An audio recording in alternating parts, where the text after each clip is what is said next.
Project Phoenix is a youth-run group, and we have organized different initiatives. And in August, we started one called Warmth for Winter, and we organize clothing, and we accept donations from people throughout all different kinds of communities.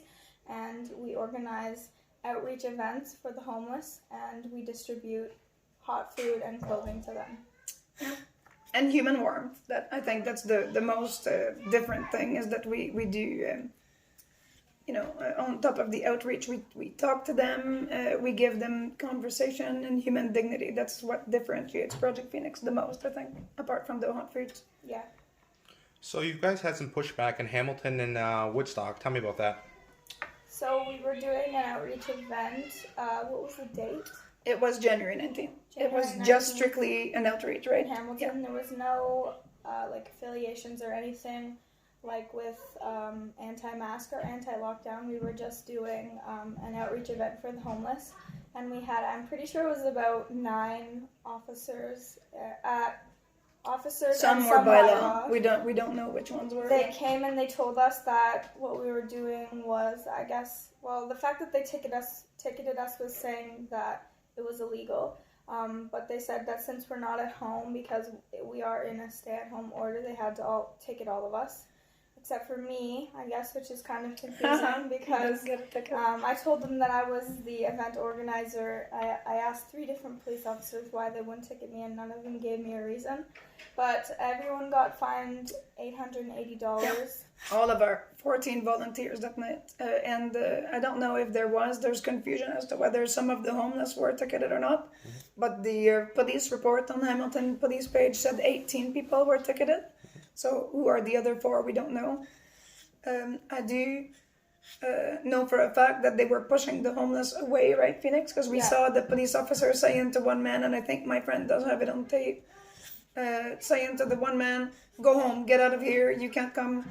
They claimed that we were not set up in a place where the homeless congregate, which is a lie, because all of summertime we went there with Matthew Haley when he was camping for Mental Health is Visible, and we would bring him essentials, right, to support his cause, and we would sit there all afternoon, talk to the multitude of homeless that would go there, and literally talk to him and engage with him. So it's a known place. Yeah, he was, like Mom just said, he was in the town a lot, so we spoke to a lot of them, and they said that was the main spot where they went.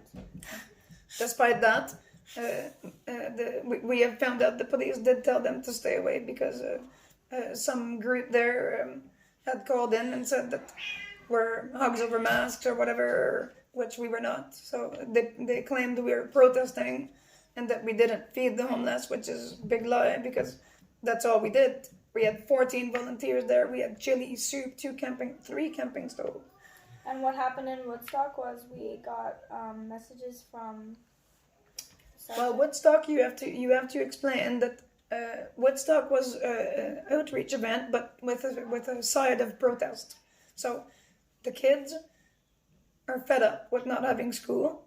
Back 3 weeks ago, when the event was planned, they wanted to protest the fact that they're not at school, and I think they have the right to a voice.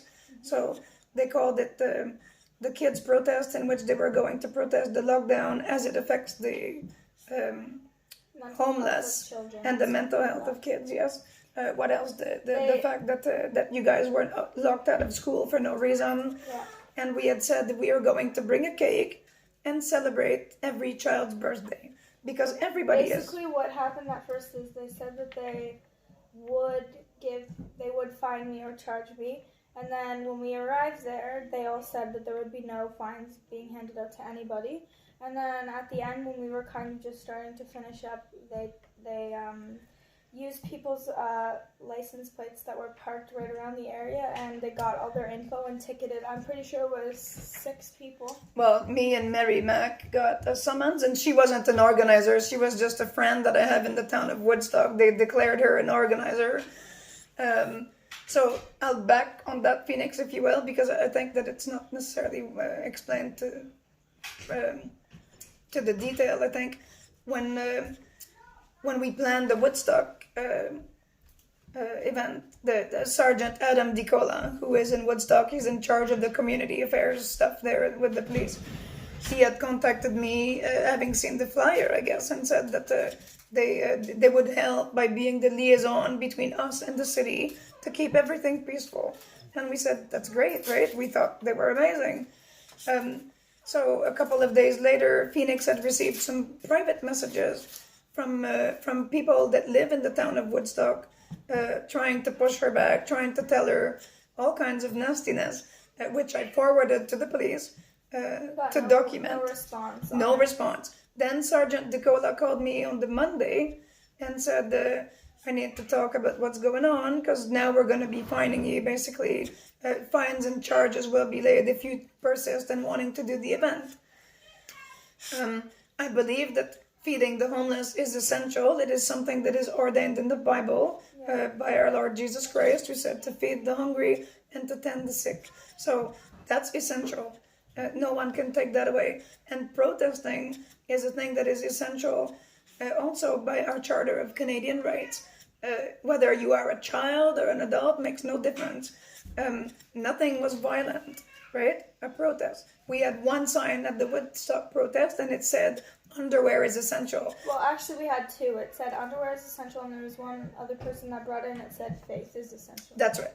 But these things are not violent in any way, shape, or form. I don't know why there was so many police we got there. How many police were there? Well, I was speaking to Mike, and he said that they were there, Mike and Tina, and he said that they were there before, and there was at least like 24 officers circling around that square. In there, yeah. And before then we got there. when I did get there, Sergeant DiCola right away accosted me and said, if you keep this nice, people in groups of 5, and you social distance as much as you can, we'll be okay. Then every now and then he would come to me and say, you're not doing enough effort for people to be in groups of 5. Is it possible to move your tables aside? Which we did. We really tried to accommodate. We found that there was only 3 homeless that came, so I sent 2 of my friends who are local down to the homeless shelter there. And the homeless then told them that they were told by the police that they should stay away. They were threatened not to go on the square by the police. So we asked the police, my friend Kayla asked the police, is this true? And they denied it. And again, like I said, after all of this effort of us trying our darndest, I literally spent the whole event running up and down the place, saying on the loudspeaker, people, stop, stay in groups of 5, please be good, we're trying to cooperate. We even thanked the police in our speeches, saying they're so great here, in comparison with the Hamilton police that told me they wouldn't have me argue with them, and that as far as she knew, the sergeant said to me that we were all, nobody in Ontario is supposedly, according to the sergeant lady, allowed out of their homes right now. So that's basically the problem in Woodstock, was that they came like a thief in the night and give us the summons and the tickets after the fact, after they had said that they would be good. And also they selectively ticketed people. Like we had a bunch of people there, but they only ticketed a couple people with the cars that were parked close around, and then a few other people. I want to point out that they also, it was so random. They ticketed my photographer that was there, Tommy Rogers. But not the driver, which... Yeah, but not the lady that drove, even though the car was in her name. He doesn't own a car. But they ticketed him. She still attended the event Yes. and everything, but they didn't ticket her. That's right. But they didn't even go, oh, this is her car. No, they targeted him because he was taking pictures. Isn't that what we kind of understood? Otherwise, they would have ticketed Marlene. I think maybe in a way, like I don't want to say they went, like I feel in a way that they went for the well-known people, because like Tommy's been there before and they know who he is, and like you and Mary McKiernan was not an organizer, and I'm stating it for the public. She is a friend of mine that we let know that it was happening because she wanted to bring her little girl there. She brought cookies and sandwiches. Like, she was not an organizer, but yet they told her, the police served her with a summons, and she said, no, I'm not an organizer. And they said, do you think we're stupid? So they're not even able to prove, because who organized the event was the teens of Project Phoenix, as per the paper that we put out. So it does come to mind to ask how the police can make absolute random decisions like that about who is organizing things. It's kind of crazy, don't you think? Yeah. Yeah, and or who was They're ticketed just or not. ticketed. So You just messed me up. I'm sorry. You said ticketing and I said picketing. Yeah, they weren't picketing, they were ticketing. They're just like kind of picking and choosing who Yeah. they want to ticket. That's what they were doing in Woodstock. Yep. And it'll probably happen in other places. Well, ever since the event in Woodstock, suddenly we have moles on the Project Phoenix group. So imagine adults, grown men and women, that come to ask to request to come into a humanitarian group, which is stated clearly is a group of teenagers led by places under the supervision of respected and trusted adults. These people are entering the group under false pretense, and they'll make lovely little answers to the questions. Oh, I want to help, I have a teenage daughter, blah blah blah. They took pictures off the site the minute the minute that we were basically out of there. I posted a picture of my summons, And the and selfie hall. it was on some group called End the Chaos. What is it called? It's like end the chaos. Woodstock, this and that, neighborhood watch type thing. Now they wrote an open letter to the Middlesex health unit and the mayor and the police in London and the Doug Ford. I can't wait to see if Mr. Ford responds to that, because he's not responded to anything so far, including my interest trying to be put through his Twitter account every day that God brings about. I can't wait to see if he does something about that. It's Tuesday, the 26th. It's 5 p.m. So we are going to set up tables. Bring food. Clothing. I believe chili is on the menu.